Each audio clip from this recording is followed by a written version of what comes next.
Welcome to the Go Find Out podcast.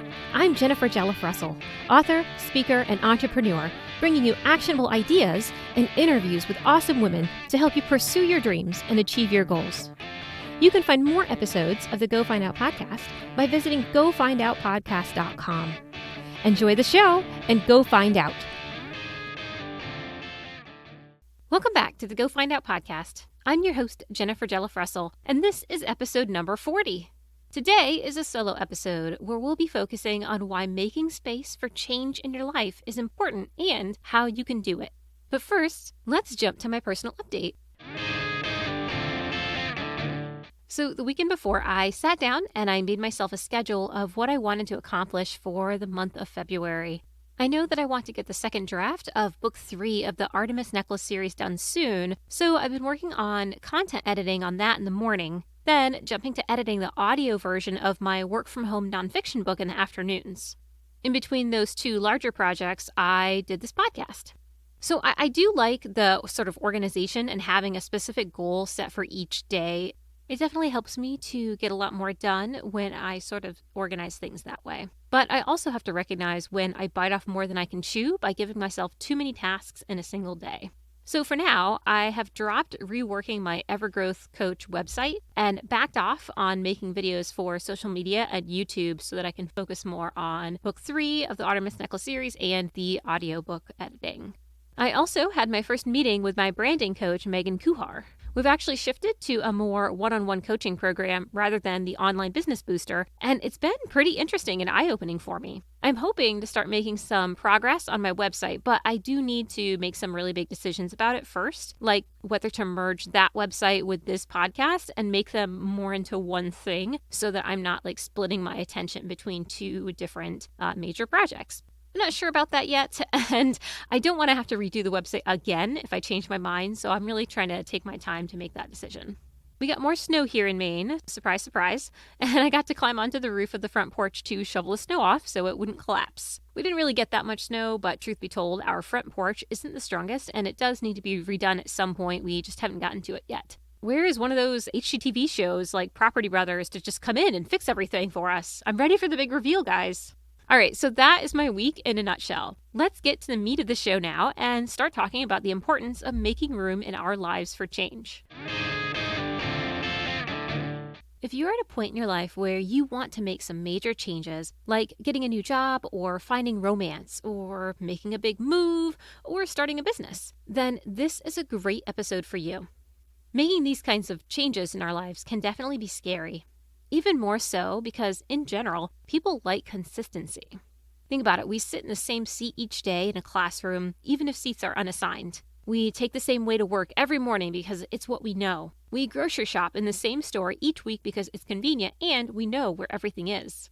If you really like routine, you likely get up at the same time each day and have the same kind of breakfast each morning. Maybe, like me, you cling to routine. Not just because it's what you know, but because doing something outside that routine can induce anxiety.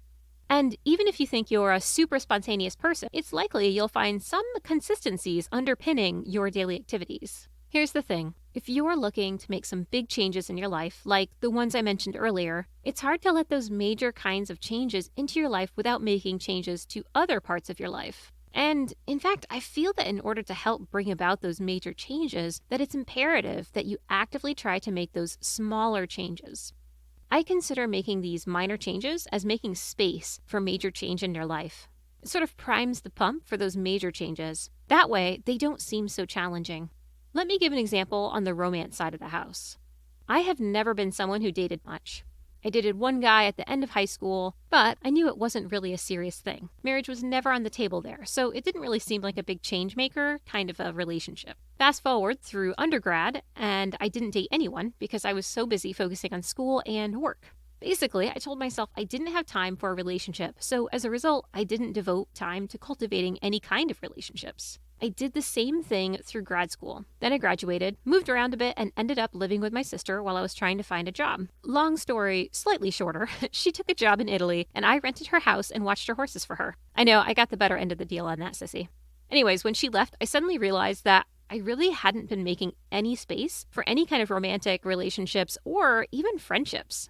I no longer had school as an excuse, and my job at the time was a cakewalk, so I really had no distractions anymore from the fact that I was in my late 20s and hadn't actually given myself the chance to make more friends nor find romance.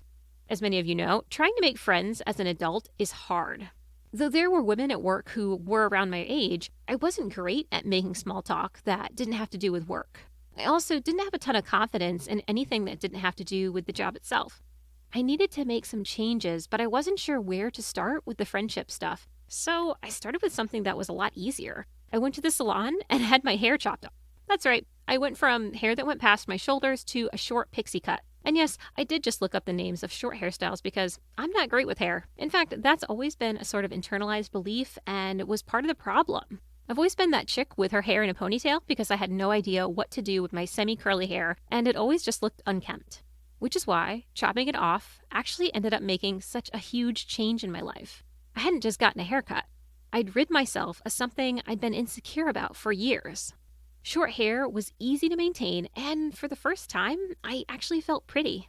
That boost in self-confidence just from making that change to my hair not only helped me feel confident enough to actually make good friends at work, it also gave me the confidence that I needed to take a step toward dating.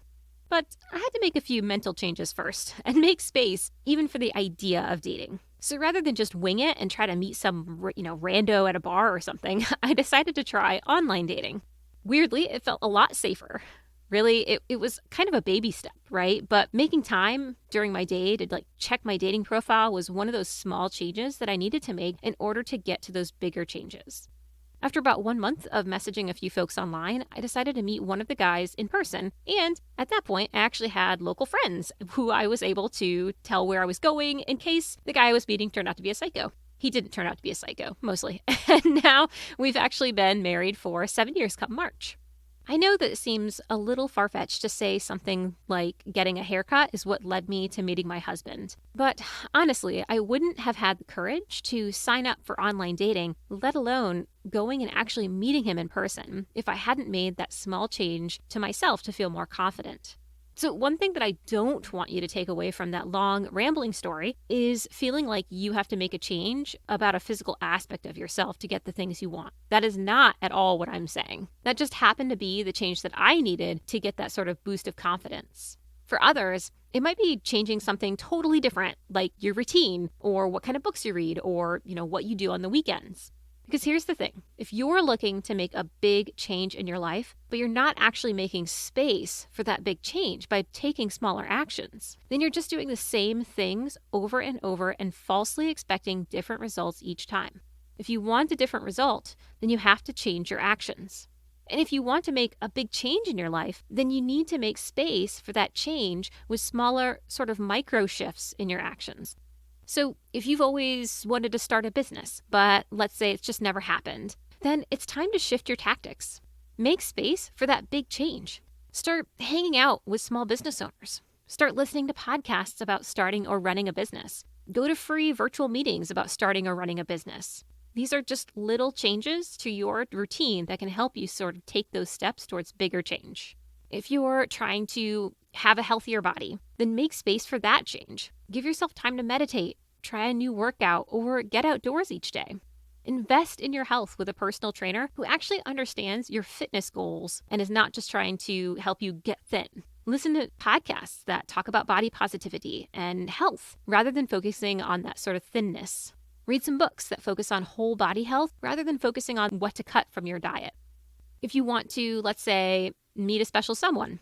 For me, I needed to love myself and feel confident in my own skin before I could make that happen. That small physical change was what I needed to do in order to make space for a bigger change. For you, it might look different. Maybe it means making space in your daily routine for a date. Or maybe it means making space in your day for just some fun. Join some local clubs that let you meet new people.